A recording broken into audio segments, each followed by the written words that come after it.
Hello friends, I welcome you on our digital platform Success Mantra Digital, and today here we will be discussing one of the very important topic related to polity. This is fundamental duties. From your exam point of view as well as from the general perspective, obviously this topic is very important.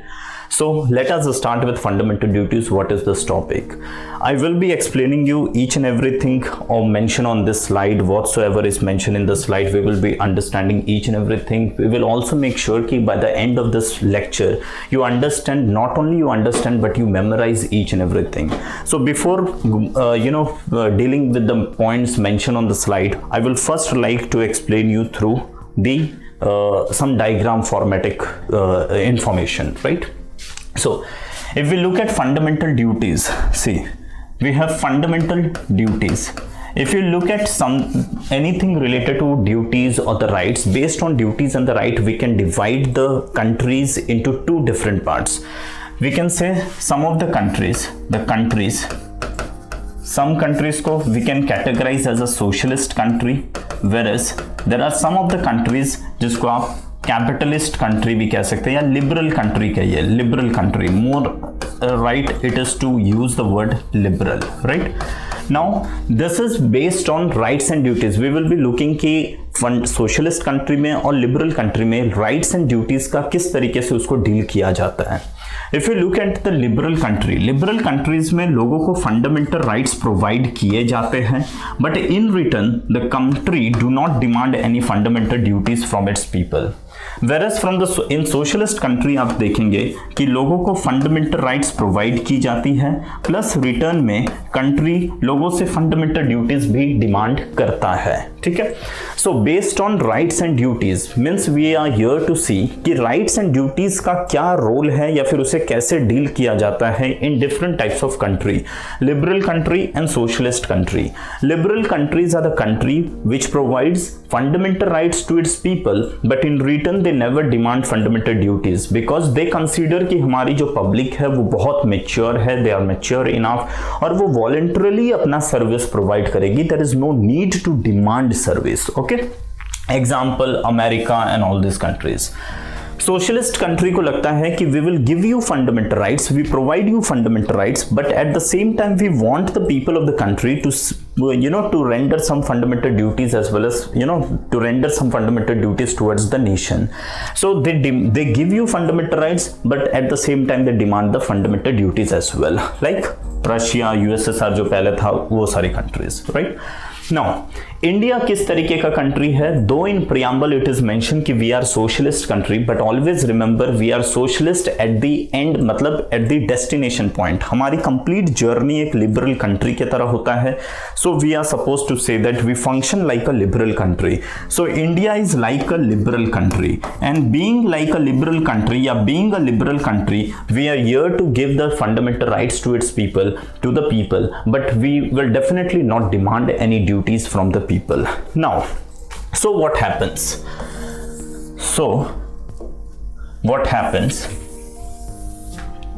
Just a minute. So what happens कि in India when the constitution was being written out in the year 1950, जब 1950 में हम India का constitution लिख रहे थे, सो इस constitution में हमने क्या किया? We mentioned fundamental rights. If you know the fundamental rights was mentioned in part 3rd of the Indian constitution from article number 12 to article number 35, right? But when it came कि what about fundamental duties, हमें fundamental duties इसमें mention करना चाहिए कि नहीं करना चाहिए? The whole of the members of the constituent assembly they were of the view कि नहीं करना चाहिए, because remember we are liberal country in our journey. दो socialism हमारी end destination है, लेकिन we are not a socialist country, we are liberal country in our journey. So we function like a liberal country, and because of that हमारे constitution में हमें fundamental rights नहीं mention करना चाहिए, and at the end हमने mention भी नहीं किया. So we did not mention the fundamental rights, fundamental duties in a constitution. और एक्सपेक्टेशन ये था कि पब्लिक अपना फंडामेंटल ड्यूटीज खुद से परफॉर्म करेगी. बट हुआ क्या, राइट फ्रॉम 1950 लंबे समय तक ये देखा जा रहा था कि people are not actually performing their fundamental duties. लंबे समय तक टाइम पास हो रहा है, with the passage of time it was seen कि the people are actually not performing the fundamental duties. This was the government's perception कि the people are actually not performing the fundamental duties. So finally आगे चलकर in the year 1976 when there was Indira Gandhi government and the time was of emergency के time पर जब इंदिरा गांधी की government थी, उन्होंने एक डिसिसिव कॉल लेने का डिसाइड किया कि लोगों से कैसे फंडामेंटल ड्यूटीज परफॉर्म करवाया जाएगा, because the people are actually not performing the fundamental duties, right. So after about 25-26 years in the year 1976 Indira Gandhi की गवर्नमेंट थी इंदिरा गांधी की, और इंदिरा गांधी की गवर्नमेंट ने एक कमेटी बनाई थी जिस कमेटी का नाम था स्वर्ण सिंह कमेटी,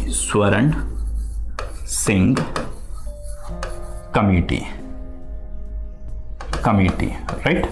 नाउ स्वर्ण सिंह कमेटी को कॉन्स्टिट्यूट किया गया था so that they will do a study and they will let the government to know कि what is the actual reason that the people are not performing their duties, because 1950 में हमने सोचा था कि पब्लिक अपना ड्यूटीज खुद से perform करेगी, but actually they are not performing their duties. तो क्या रीजन है?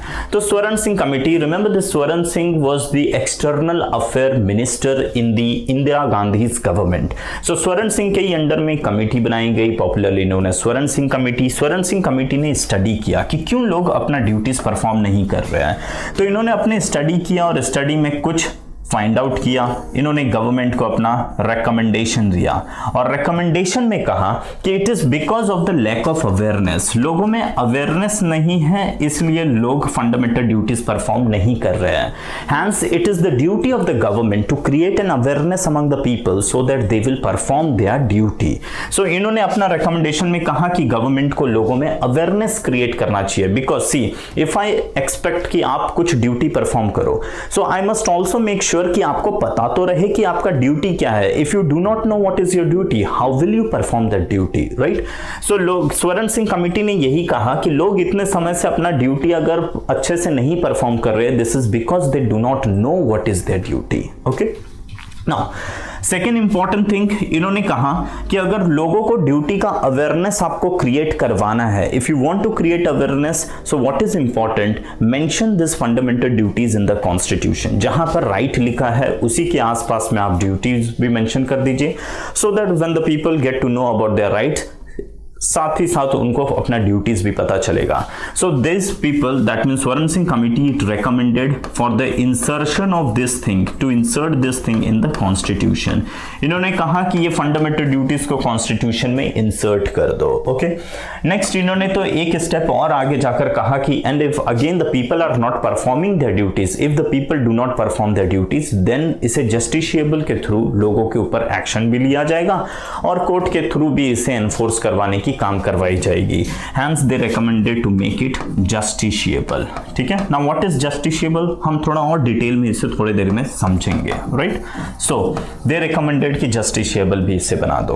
प्लस इसके अलावा इन्होंने कई और ड्यूटीज की एक पूरी लिस्ट बताई कि सो एंड सो चीजों को आप ड्यूटीज बना दो। So they give the list, certain कुछ लिस्ट बना दिया कि इसमें बहुत सारे ड्यूटीज हम मेंशन कर रहे हैं, make all this thing as a fundamental duties mention in the constitution.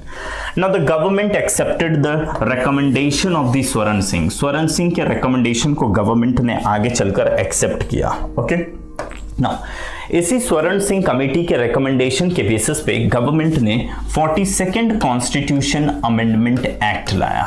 We got 42nd constitution amendment act of the year 1976 और इसी 42nd कॉन्स्टिट्यूशन अमेंडमेंट एक्ट के थ्रू हमारे कॉन्स्टिट्यूशन में, if this is the constitution of India, in the constitution what was inserted was the topic called fundamental duties in part number 4A, article number 51A। Article 51A part 4A fundamental duties को insert किया गया and at that time we got 10 fundamental duties. उस समय 10 fundamental duties इसमें डाली गई थी। Letter period में आगे चलकर इसमें एक और फंडामेंटल ड्यूटीज ऐड किया, जिसे ऐड किया गया था by 86th constitution amendment act के through when the government was of Atal Bihari Vajpayee.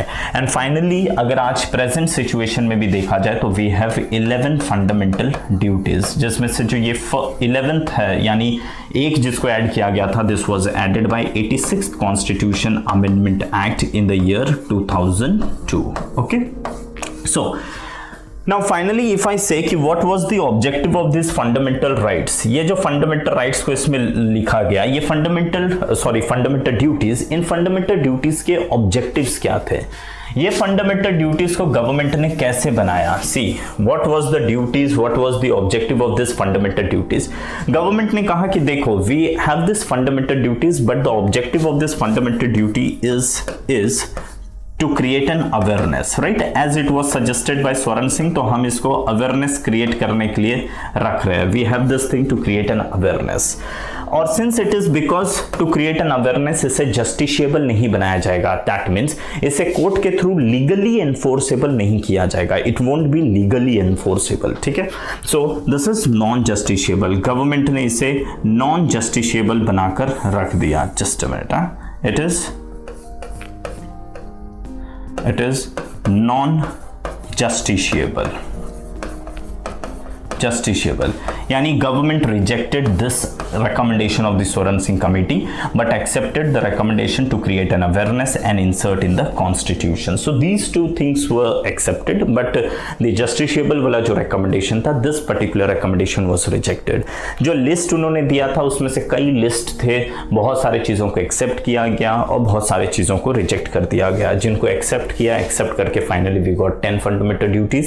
Later period में by 86th Constitution Amendment Act एक और fundamental duties इसमें add किया गया and at the end we got 11, which is also at the present which is also the present number. So at present we have 11 fundamental duties. Now government ने ये जो पूरी fundamental duties का, see as you know कि fundamental duties is basically the concept of socialist country, और socialist country का कौन मसीहा टाइप का था, तो USSR. So we say the idea was borrowed from this particular idea of fundamental duties was borrowed from USSR. This concept is of USSR but the points which are the part of the fundamental duties here in India, जो चीज fundamental duties है यानी fundamental duties के पूरे topic का, पूरे chapter को जिस तरीके से स्ट्रक्चरिंग किया गया है, this entire modelling is based on the model of Japan. So हमारा फंडामेंटल ड्यूटीज का जो मॉडल है ये जापान बेस्ड है but idea is USSR based. Okay, and fundamental duties obviously it is non justiciable in nature, क्योंकि इसका objective है awareness create करना। So this is some basic information. I hope अभी तक आपके लिए क्लियर होगा, because as we switch to the slide, जो slides पे लिखा हुआ है, you will find कि majority of the thing you are done with. So what is the thing? If you look at normally, if we can divide the countries, we can say कि countries को हम दो तरीके से divide कर सकते हैं when we are talking about the rights and the duties. अगर rights और duties के हिसाब से एक को आप liberal country कहेंगे, एक को आप socialist country कहेंगे। liberal countries में लोगों को rights तो दिए जाते हैं लेकिन उनसे ड्यूटीज डिमांड नहीं किया जाता।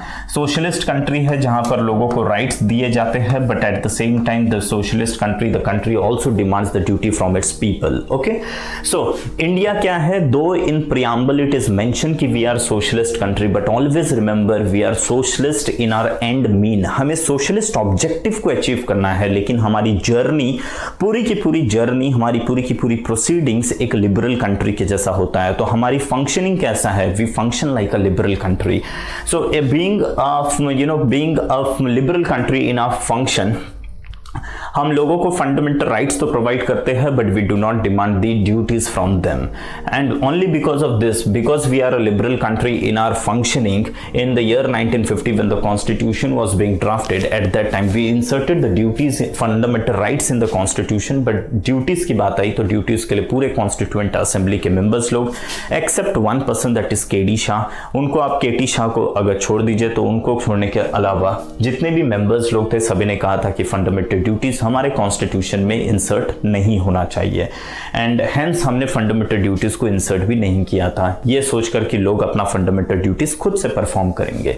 लेकिन लंबा समय पास हो रहा था, बहुत लंबा पास हो गया and near about 25-26 years pass हो चुका है and in this time it was observed by the government that people are not actually performing their duties. 1976 when Indira Gandhi was the prime minister of India, India में emergency का time चल रहा था, Indira Gandhi took a call, उन्होंने decide किया कि we have to take some action so that we can make the people perform their duties. So for this reason she formed one committee called Swaran Singh Committee and asked the Swaran Singh Committee to do a study and let her know कि why the people are actually not performing the duties. Swaran Singh Committee ने पूरा study किया, study करके recommendation दिया, कहा कि it is because of the lack of awareness. You know, the people are not aware कि what is the duties, then obviously how will they perform their duty. Second, अगर awareness create करना है तो duties को आप list out करो और उसे constitution के अंदर insert कर दो so that the people will get to know what is the fundamental duties, right? इसे awareness create करने के लिए it is better कि उसे rights जहां पर भी लिखा है, rights कहां लिखा है obviously कॉन्स्टिट्यूशन में, तो उसी के आसपास में आप ड्यूटीज को भी इंसर्ट कर दो so that the people will get awareness. Again इसे जस्टिशिएबल भी बनाओ सो दैट लीगली इसे एनफोर्सेबल किया जाएगा और लोगों से फंडामेंटल ड्यूटीज परफॉर्म करवाया जाएगा, लीगली इसे एनफोर्सेबल करवाया जाएगा। बट लेटर पीरियड में गवर्नमेंट ने ये वाले डिमांड को, ये वाले रिकमेंडेशन को एक्चुअली एक्सेप्ट नहीं किया। प्लस स्वरण सिंह ने अपने लिस्ट ऑफ फंडामेंटल ड्यूटीज दिए थे, उनमें से कई फंडामेंटल ड्यूटीज को गवर्नमेंट ने एक्सेप्ट किया but at the same time बहुत सारे फंडामेंटल ड्यूटीज को रिजेक्ट भी कर दिया गया था। Okay, so based on the recommendation of the Swaran Singh committee the government came up with a constitution amendment which is called 42nd Constitution Amendment Act, which is also the mini constitution of India। और इस Constitution Amendment Act के through हमारे constitution में एक topic insert किया गया, the topic is fundamental duties का topic. कहां पर? तो पार्ट नंबर 4 के तौर पर, यानी पार्ट नंबर 3 पहले से था, 4 पहले से था, 5 पहले से था, 4 और 5 के बीच में एक नया पार्ट आ गया which is part number 4A, एक new article number 51A insert हुआ and with this by 42nd Constitution Amendment Act government inserted 10 fundamental duties. Later period में जब अटल बिहारी वाजपेयी की गवर्नमेंट थी उन्होंने 86th कॉन्स्टिट्यूशन अमेंडमेंट एक्ट के थ्रू एक और फंडामेंटल ड्यूटीज इंसर्ट किया and at present time we have 11 fundamental duties.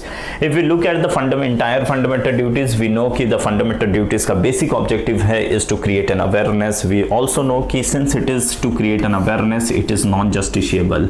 What is non justiciable? It simply means कि it is legally not enforceable. We will be discussing what is non justiciable in a very short time now the idea of fundamental duties is borrowed from the socialist country, obviously it is USSR। लेकिन हमारा जो fundamental duties को जिस तरीके से हमने structure किया है, कौन कौन से चीज fundamental duties के फॉर्म में है, ये जो पूरी मॉडलिंग, पूरी स्ट्रक्चरिंग जो है it is based on Japan. So हमारा जो fundamental duties है इसका structure is based on Japan. ठीक है, आई होप आपने यहां तक समझ लिया होगा। Now moving to the slide, see as I told you कि here we will be talking about the fundamental duties। so एक एक करके स्लाइड को पहले थोड़ा सा समझते हैं। एडिशनल और इंफॉर्मेशन है उसको भी अब हम समझना ट्राई एक एक करके उसे भी प्रोसीड करेंगे, but these are some of the important information जो अभी हमने इन द ग्राफ फॉर्म और यू कैन से इन द डायग्राम फॉर्म जो भी कवर किया उसको एक बार रीड आउट करके कंप्लीट करते हैं। You know the fundamental duties, इसका बैकग्राउंड की it is on the recommendation of the Swaran Singh committee. Swaran Singh committee के रिकमेंडेशन पे इसे इंसर्ट किया गया था। 1976 की कमेटी है, इसे इंट्रोड्यूस किया गया था by 42nd constitution amendment act in the year 1976 and at that time there was 10 fundamental duties. 10 fundamental duties उस समय हुआ करते थे। Okay, then we also know कि फंडामेंटल ड्यूटीज है, this is mention in part number 4A of Indian constitution. Is this not? I hope you remember, you can visualize, वो graph को पूरे अच्छे से विजुअलाइज करिए, यू विल नो कि हाँ it is mention in part number 4A। Okay, where it is mention this fundamental duties are mention in article number 51A। We know कि एक और fundamental duties which is the last fundamental duties वो inserted by 86th constitution amendment act in the year 2002 and because of this we have total 11 fundamental duties at present. Which are those fundamental duties? Obviously from exam point of view those are very important to memorize because आपसे directly exam में वो 4 option दे देते हैं और उसमें से पूछते हैं कि which among the following is not the fundamental duties या which among the following is a fundamental duties, right? Now this entire concept of fundamental duties is borrowed from USSR. We have borrowed the concept of fundamental duties from USSR. Okay, now fundamental duties के बारे में कुछ additional information और भी है, इसको भी हम एक एक करके कवर करते हैं. But let me tell you, at present it is in the news because Narendra Modi government, they always emphasize on fundamental duties. Many a time you might have noticed that the vice president, prime minister, at different platform they raise they raise a voice in the favor of the fundamental duties, asking the people must perform their fundamental duties.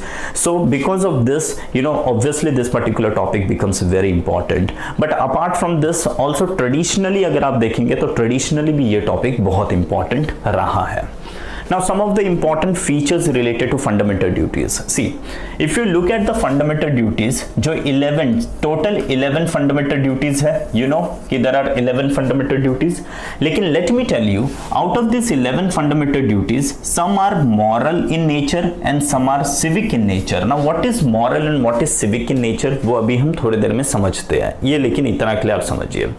Second, ये तो ऐसा ही बस line बोल बच्चन जैसा आप समझ लीजिए, because it is an integral part of the Indian way of living and all this things are just to add a value to fabricate the entire studies. But actual जो exam point of view से आपको एकदम बारीक बारीक चीज़ों को notice करके रखना है वो ये है कि it is moral as well as there are some of the fundamental duties are of moral character, that means they are of moral nature, and some of the fundamental duties are of civic nature. Okay, then these fundamental duties are basically for the citizens. I mean, it is a citizens who are basically demanded to perform this duties.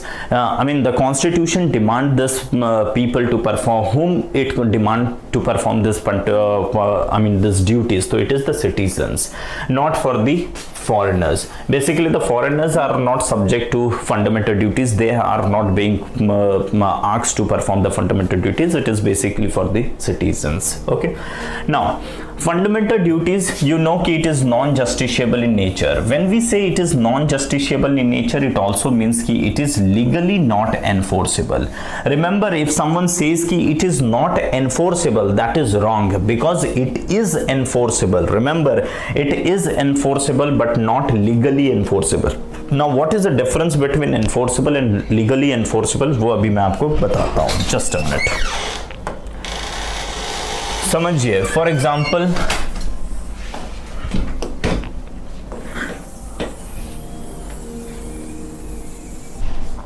see, now for example we have something called enforceable. If I say कि this is enforceable, ठीक है, and something which is legally enforceable. Legally enforceable का मतलब क्या होता है? Legally enforceable का मतलब होता है इट इज जस्टिशिएबल. ठीक है. नाउ से what is enforceable? Is constitution enforceable? Enforceable का हिंदी मतलब समझिए, जो लागू होने योग्य है.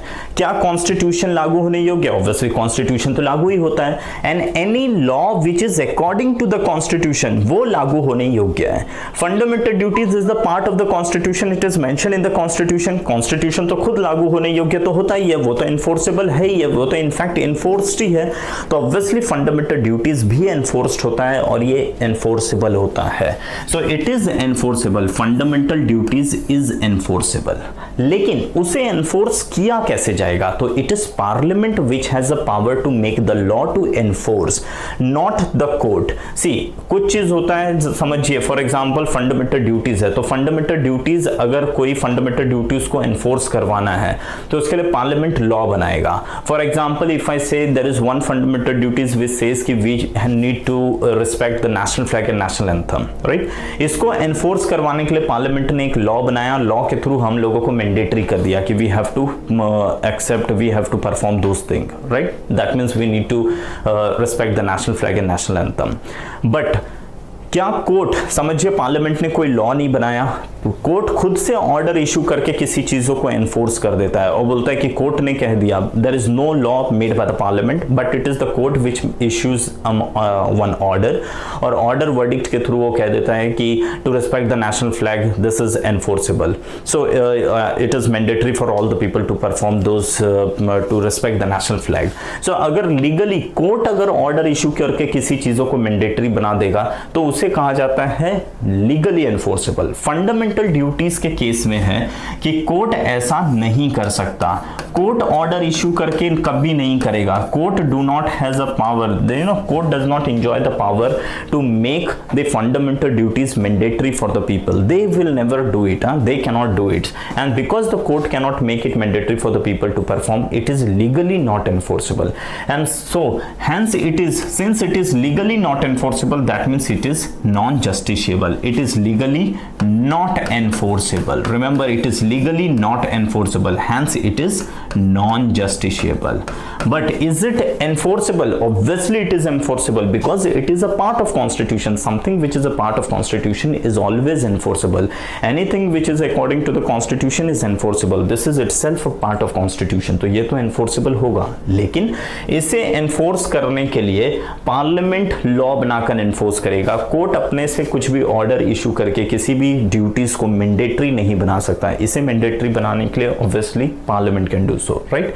So it is legally not enforceable, that means it is non justiciable, और इसका मतलब है कि कोर्ट ऑर्डर इशू करके नहीं करेगा। Okay, now so it is legally not enforceable, it is legally not enforceable, that means it is non-justiciable. Now talking about moral, see, out of 11 fundamental duties, some of the duties are moral in character, some of the duties are civic in character. You will understand this once we move to the list of the duties. For example, these are the different list of the duties, starting with the list. We have first, to abide by the constitution, respect the noble ideas, these are basically the noble ideas and the institution, and also the national flag and the national anthem, which whatsoever is the national symbol and all those things, ठीक है। So to abide by the constitution, respect the ideals and the institutions, national flag and national anthem and all those things. So is this a moral in character or civic in character? देखिए, moral character का वो चीज होता है जो आप perform करिए या मत करिए, सोसाइटी को उससे कोई फर्क नहीं पड़ेगा, ये आपकी खुद की है, आपको करना है तो करिए, नहीं करना है तो मत करिए। लेकिन कुछ ऐसे ड्यूटीज होते हैं जो अगर आप परफॉर्म नहीं करेंगे तो सोसाइटी में ये नेगेटिव मैसेज जाता है, कुछ ना कुछ नेगेटिव चीज सोसाइटी के ऊपर उसका इम्पैक्ट जाएगा। सो एनीथिंग जो बहुत ही आइसोलेटेड है या फिर वो सेल्फ तक ही लिमिटेड है, जिसका सोसाइटी से उसका कोई लेना देना नहीं है, उसे हम मॉरल कहते हैं। And something which has its impact on the society या its influence on the society, उसे हम सिविक नेचर का कहेंगे। सो फंडामेंटल ड्यूटीज में कुछ है जो सिविक नेचर का है, कुछ है जो मॉरल नेचर का है। Now look at the first thing, it is to abide by the constitution, respect its ideals and the institution, national flag and the national anthem। अब समझिए, आप national flag, national anthem को respect नहीं कर रहे हैं और आपको देखकर सभी लोग, कोई भी रिस्पेक्ट नहीं कर रहा है, तो इससे सोसाइटी में नेगेटिव मैसेज जाएगा। अब लोग अगर नहीं फॉलो कर रिस्पेक्ट करेंगे, तो अगर हम ही अपने देश के fundamental I mean this of the some of the national symbols को अगर रिस्पेक्ट नहीं करेंगे तो दूसरे लोग कहाँ से करने वाले हैं, obviously. So because of this we say कि this is of the civic nature, and whichever is of civic nature, यहाँ पर पार्लियामेंट ने क्या किया है, they have made the law, they have made the law because it is enforceable, that means parliament can make the law to make it mandatory for the people, and hence government ने national symbol act 1971 का पास किया और कहा कि जितने भी national ideals होंगे, जितने भी इंस्टीट्यूट्स होंगे, फ्लैग, एंथम, ये सारी चीज़ों को आपको रिस्पेक्ट करना पड़ेगा, and if you do not respect then obviously the government is going to take an action against you. So though it is fundamental duties, but still if you do not perform the action can be taken against you because the parliament has already made a law. Why? Because this particular fundamental duties is of civic nature, और जो civic nature का होता है उसके लिए parliament हमेशा law बनाता है और लॉ बनाकर आपके लिए वो मैंडेटरी कर देता है कि you have to perform, right. लेकिन when you look at the some of the duties which are of the moral character, like to cherish and follow the noble ideas and inspired and which inspired our national struggle for the freedom. That means to cherish the noble ideas and the ideas of the freedom struggle. अब आप noble ideas जो भी स्वामी विवेकानंद के ideas थे, महात्मा गांधी के ideas थे, उसको आप अगर चेरिश नहीं कर रहे, उसको एंजॉय नहीं कर रहे, उसको प्रमोट नहीं कर रहे तो मत करिए. अगर आप महात्मा गांधी के सत्याग्रह के आइडियाज से सेटिस्फाई नहीं है, आप उसको प्रमोट नहीं करते, तो दैट डू नॉट मीन कि government is going to arrest you. अगर आप हमारे noble practice like we have yoga as a practice, अगर आप उसको नहीं परफॉर्म करेंगे तो इसके वजह से सोसाइटी में कोई नेगेटिव मैसेज चले जाएगा, उसका नेगेटिव इंप्लीकेशन होगा, ऐसा कुछ नहीं है.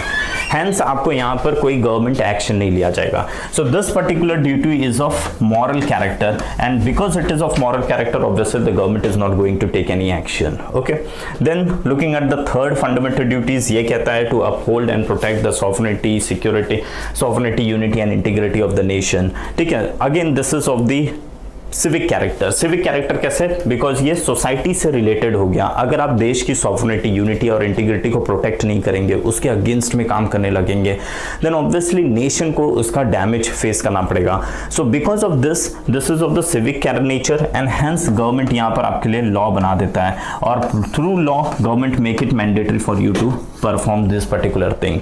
Like we have different national security act. National security act के थ्रू आपको देश की सिक्योरिटी, देश की यूनिटी एंड इंटीग्रिटी के अगेंस्ट में काम करने से रोका जाता है, और अगर आप काम करेंगे तो आपके खिलाफ एक्शन भी लिया जाएगा. That means this one is of the civic nature. To defend our country and render the national service when called upon to do so. देखिए, कई बार गवर्नमेंट के पास, for example during the time of corona virus, right, corona virus के time पर government चाहती है कि लोग अपना कुछ नेशनल सर्विस परफॉर्म करें, या फिर for example like you pay a tax और you perform some of the other activity which ultimately serve the society. So अगर ऐसा कुछ भी है तो ये कुछ टाइम के लिए मॉरल कैरेक्टर का भी होगा, लेकिन if it becomes very mandatory, eight that time the government can make it of the civic character. That means if you do not perform those particular thing, that it may have a negative impact on the society, and hence to prevent any negative implication on the society, the government may make it mandatory for you to perform it. So civic nature का जब होगा तो उस समय government यहाँ पर law पास कर देगी, और लॉ पास करके आपके लिए मैंडेटरी बना देगी. So you have to distinguish कि कौन सा सिविक नेचर का है, कौन सा मॉरल नेचर का है. जो मॉरल नेचर का है वो आप परफॉर्म करिए, मत करिए, उससे कोई दिक्कत नहीं है, लेकिन जो सिविक नेचर का होगा वो आपसे गवर्नमेंट परफॉर्म करवाएगी ही. कैसे? तो लॉ बनाकर. ठीक है, and why? Because it is enforceable. Because it is enforceable, government law बनाकर उसको एनफोर्स कर देगी, लेकिन it is always remember it is legally not enforceable. And if I say legally not enforceable, that means कि court वहां पर order अपने से कुछ भी कोर्ट ऑर्डर इशू करके उसे एनफोर्स नहीं करवाएगा. ठीक है, so moving ahead, we have this one, to promote the common brotherhood की फीलिंग को, ये सारे चीज़ों को आप प्रमोट करिए, because we have to respect the dignity of women. देखिए, dignity of women, this is one of the important point. And brotherhood, common brotherhood is nothing but the nationalism, Indianism, right. If you work against the common brotherhood, आप Indianism के against में काम करेंगे, आप brotherhood के against में काम करेंगे, आप डिग्निटी ऑफ वुमेन को डिस्ट्रॉय करेंगे, then obviously it has a negative impact on the society, and hence we can call it that it is of this civic nature. अब सिविक नेचर का है तो गवर्नमेंट यहाँ पर इसके लिए लॉ बनाएगी, और लॉ बनाकर इसको मैंडेटरी कर देगी, and it makes it mandatory for you to perform this particular duties. So this is of the civic nature. You can easily trace कि which is of the civic nature and which is of the of this one moral nature. Like to value and preserve the rich heritage of our composite culture. अब हमारे culture के जितने भी values थे, जैसे for example we have to respect our elders, या फिर you can say to respect our elders, और to perform some of the very basic values, अतिथि देवो भव and all those thing type of duties. अगर ये सब हमारे कल्चर का पार्ट था, if you perform those culture, it's well and good. If you do not respect your elders, और if you do not, but provided you do not harm your elders. हम वैसा नहीं, हार्म करना एक दूसरी चीज़ है, यहाँ पर है कि रिस्पेक्ट नहीं करना, या फिर अपने कल्चर, अपने वैल्यूज को फॉलो नहीं करना. अगर आप आप वैसा कुछ नहीं कर रहे तो दैट डू नॉट मीन कि गवर्नमेंट आपके खिलाफ एक्शन लेगी। हमारा कल्चर है कि हम सुबह उठ के अगर पूजा करते हैं, लेकिन फॉर एग्जाम्पल आप सुबह उठकर नहीं पूजा करेंगे तो obviously that do not mean the government is going to attack you, the government is going to arrest you. So this is of the moral character, and something which is of the moral character वो voluntarily छोड़ दिया गया है। If you want to perform you can perform, if you do not want to perform do not perform, it's all on you, right. Then nature, जो environment है, environment को protect करना, like forest को protect करना, reverse को protect करना, lake को protect करना। देखिए फॉर एग्जांपल रिवर गंगा को अगर सभी लोग पॉल्यूट कर देंगे तो हमारी जो ये रिवर गंगा है वो खराब हो जाएगी, उसकी वजह से मैरीन डाइवर्सिटी खत्म हो जाएगा जो and because of this obviously बहुत सारी इको जो डाइवर्सिटी है, बायोलॉजिकल डाइवर्सिटी वो खत्म हो जाएगी, and hence it is the duty of the government to protect this environment and the environmental resource, right? So because of this government river को बचाने के लिए कोई लॉ बना देती है और लोगों से कहती है कि आप उस रिवर को जाकर खराब नहीं कर सकते, और करेंगे तो देयर विल बी सम चालान। एनिमल्स, वाइल्ड लाइफ को प्रोटेक्ट करने के लिए there are some of the animals जिसको आप हंट नहीं कर सकते, अगर आपने हंट किया तो फिर obviously the government is going to take an action against the you. Forest को प्रोटेक्ट करने के लिए we have national park, we have biodiversity जो आपका प्रोजेक्ट है, वाइल्ड लाइफ सेंचुरीज है जहाँ पर एक्सट्रीम प्रोटेक्शंस प्रोवाइड किया जाता है, the people are not allowed to go there in national park और द वाइल्ड लाइफ सेंचुरीज। वहाँ पर कमर्शियल एक्टिविटीज़ और ये सारे चीज़ों को रेस्ट्रिक्ट किया जाता है so that we can protect the flora and the fauna and the forest, that means the entire environment. So ये जो इन्वायरमेंटल वाला पोर्शन होता है this is obviously of the civic nature. अगर हमने इन्वायरमेंट को डैमेज कर दिया then obviously the society will have to face some of the negative impact. So because of this is of the civic nature तो किया क्या जाएगा, तो गवर्नमेंट यहाँ पर लॉ बनाती है। We have wild life protection act of 1972, air pollution act है, we have water pollution act and all this thing. Because of this government environment को प्रोटेक्ट करती है लॉ के थ्रू। अगर आपने नहीं प्रोटेक्ट किया then the government can take an action against you, ठीक है। सो दिस शोज कि it is of the moral character. So some of the fundamental duties are of moral character, some are of the this one civic character, like to develop the scientific temper, humanism and the spirit of inquiry, reform and all those things. See, ये हर एक citizens की duties होती है कि उनमें scientific temper हो, because जब आपके अंदर साइंटिफिक टेम्पर होगा तो आप रीज़न का यूज़ करेंगे, और जब रीज़न का यूज़ करेंगे तो वो सोसाइटी बहुत ही इनलाइटेंड होता है, वो सोसाइटी डेवलपमेंट के पाथ पर आगे बढ़ेगा। वहाँ पर रीज़न का यूज़ किया जाता है, ना कि रिलीजन का यूज़ किया जाता है। And because of which it is the duty for the promotion of your country, for the welfare, for the development of your country, being the part of a country, it is our duty कि हम scientific temper को develop करें। हर एक चीज़ों के पीछे ऐसा क्यों, वैसा क्यों, ऐसा करके, because develop the scientific temper so that ultimately you can serve your country. But अगर आप साइंटिफिक टेम्पर का यूज नहीं करेंगे, अगर आप अंधविश्वास में जिएंगे, तो इसका मतलब ये नहीं कि गवर्नमेंट आपको खिलाफ कोई एक्शन लेगी and the government is going to arrest you, ऐसा कुछ नहीं है। But it is one of the duties, so it is obviously of the moral character, right. To safeguard the public property, अगर आप पब्लिक प्रॉपर्टी को protect नहीं करेंगे, if you observe the public property, अगर आप पब्लिक प्रॉपर्टी को destroy कर रहे हैं, अगर आप वायलेंस को प्रमोट कर रहे हैं, then obviously this is of the civic nature. Why? Because this will have a negative impact on the society, and since it has a negative impact on the society the government may take an action against you if you do not perform this duty. तो government क्या करती है, यहाँ पर law बना देती है और लॉ के थ्रू आपको मैंडेटरी कर देती है कि you have to perform this duties, right. So this duty is of the civic nature. Then to strive for excellence in the sphere of individual, community या फिर collective activity. See, individually Sachin Tendulkar ने अगर जब भी excellence को achieve किया तो सिर्फ सचिन तेंदुलकर का नाम नहीं हुआ, साथ में देश का भी नाम हुआ।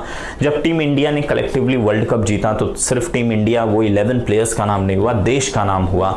जब चिपको आंदोलन में कुछ लोगों ने मिलकर जब पेड़ को बचाया तो सिर्फ वो कलेक्टिव जो कलेक्शन ऑफ पीपल्स का नाम नहीं हुआ है बल्कि देश का नाम हुआ था, ठीक है। सो दिस शोज कि if you work towards the excellence in any of the sphere, individual, collective या कम्युनिटी स्फीयर में अगर आप एक्सीलेंस को अचीव करेंगे तो उससे होगा क्या, उससे देश का नाम होगा। And so it is your duty कि अब देश को इस तरीके से सर्व करे। But remember this is of the moral nature. Why moral nature? समझिए कोई आदमी है जो कभी कोई एक्सीलेंस को अचीव ही नहीं कर पाया है, वो लाइफ में हमेशा सिर्फ ऐसे ही पीछे रह गया। सचिन तेंदुलकर हर कोई तो नहीं बन सकता, तो अगर कभी एक्सीलेंस अचीव नहीं किया किया तो दिस डू नॉट मीन कि ये उसका क्राइम है and the government is going to grab him, नहीं, ऐसा कुछ नहीं है, ठीक है। So this is of the moral character, it is obviously not of the civic nature, right. और लेटर पीरियड में by 86th constitution amendment act in the year 2002 government Atal Bihari Vajpayee की थी और उन्होंने एक और फंडामेंटल ड्यूटीज जो ऐड किया था which became the 11th fundamental duties. इसमें कहा गया कि पेरेंट्स और जो भी गार्जियंस लोग हैं वो अपने 6 to 14 ईयर्स के जो बच्चे हैं उन्हें free and compulsory education provide करें। The education which the state is providing, you assist your children to get that education. But for any reason, देखिए पेरेंट्स या गार्जियन क्यों अपने बच्चों को स्कूल नहीं भेजेगा, मे बी शायद because of economic distress, because of lack of awareness, parents को ऐसा लगता है कि एजुकेशन का ज्यादा यूज नहीं है। लेकिन this is not in the with the wrong या फिर बैड इंटेंशन, मे बी शायद उनके लिए एजुकेशन अब उतना इंपॉर्टेंट है ही नहीं है, इसलिए शायद वो अपने बच्चों को स्कूल नहीं भेज रहे हैं, right. So if they do not send their children to the school, that do not mean the government is going to grab this parents और उसको उठाकर जेल में डालेगा, ऐसा कुछ नहीं होने वाला है। बस सिर्फ ये है कि इस ड्यूटी के थ्रू उन्हें अवेयर किया जा रहा है कि आप अपने बच्चों को भेजिए स्कूल, आप अपने बच्चे लोगों को एजुकेशन प्रोवाइड करिए सो दैट उनका भी डेवलपमेंट हो सके। सो यहाँ पर ये जो पेरेंट्स को या फिर गार्जियंस लोगों को कहा जा रहा है this particular fundamental duties, again this is of the moral character, it is not of the civic character. So parents लोगों के ऊपर कभी भी एक्शन नहीं लिया जाता है। इनफैक्ट उनको प्रमोट करने के लिए बच्चे लोगों को राशन दिया जाएगा स्कूल में, बच्चे लोगों को फी प्रोवाइड किया जाएगा, मतलब some monetary help assistance is provided by the government to the students. This is all to encourage the parents, the guardians and the students to come and get the education, ठीक है। So the fundamental duties, ये सारे list of fundamental duties है। I request you to go through all these 11 fundamental duties, you have to memorise because from exam point of view these are the most important, okay. Finally we conclude this entire thing of fundamental duties by looking at some of the significance. We know कि it reminds, it is nothing but the reminder to the citizen. Fundamental duties is the list of the duty which is like a reminder to the citizen कि what are their duties towards their society, right? Plus ये एक warning जैसा भी है against the anti social activity. जब वो आपको aware करता है कि डिग्निटी ऑफ वुमेन को प्रोटेक्ट करो, जब वो आपको कहता है कि ब्रदरहुड के फीलिंग को प्रमोट करो, जब वो आपको कहता है कि एनवायरनमेंट को प्रोटेक्ट करो, जब वो आपको कहता है कि कल्चरल वैल्यू को प्रमोट करो, तो दिस मीन्स ये सोसाइटी के लिए जो हेल्दी चीज है उसको प्रमोट करवा रहा है। दैट मीन्स एंटी सोशल जो भी एलिमेंट्स होगा, एंटी सोशल जो भी एक्टिविटीज होगी उसको एक तरीके से डिस्करेज कर रहा है, ठीक है। And obviously this is source of inspiration, this inspires the people, it inspires the nationals of the country, okay. And obviously it is of the constitutional validity because it is mentioned in the constitution, and do not forget that it is enforceable by law. That means इसे parliament law पास करके इसके 11 में से जितने भी fundamental duties को enforceable बनाना चाहती है बनाएगी, but it is legally not enforceable. That means court order issue करके इसे एनफोर्स नहीं करेगा। And some last important information related to this is कि फंडामेंटल ड्यूटीज के ऊपर कमेंट किया था एक कमिटी थी 2013 की, that is Verma committee. Justice Verma committee ने भी फंडामेंटल ड्यूटीज के ऊपर थोड़ा सा अपना कमेंट किया था। तो they ask you in exam कि which among the following committee is related to fundamental duties. If they give Verma committee, obviously it is also the committee related to this. And also there is one thing called national commission to review on the review of the working of the constitution 2002 का, which was headed by या फिर इसके chairman थे retired chief justice of India NM Venkatachaliah, और उन्होंने ये fundamental ये वाले कमेटी को हेड किया था। Even this committee which was there to review the working of the constitution, जो वर्किंग ऑफ कॉन्स्टिट्यूशन के ऊपर रिव्यू कर रहा था, इस कमेटी ने भी फंडामेंटल ड्यूटीज के ऊपर अपना थोड़ा सा रिकमेंडेशन या फिर कमेंट दिया था। So this is all about fundamental duties. I hope you understood. Go through the entire video, make your own notes, because when you pen down the thing, you memorize the thing, and this is more than sufficient for any of the exam in which they ask the fundamental duties. Okay, thank you. Have a nice day.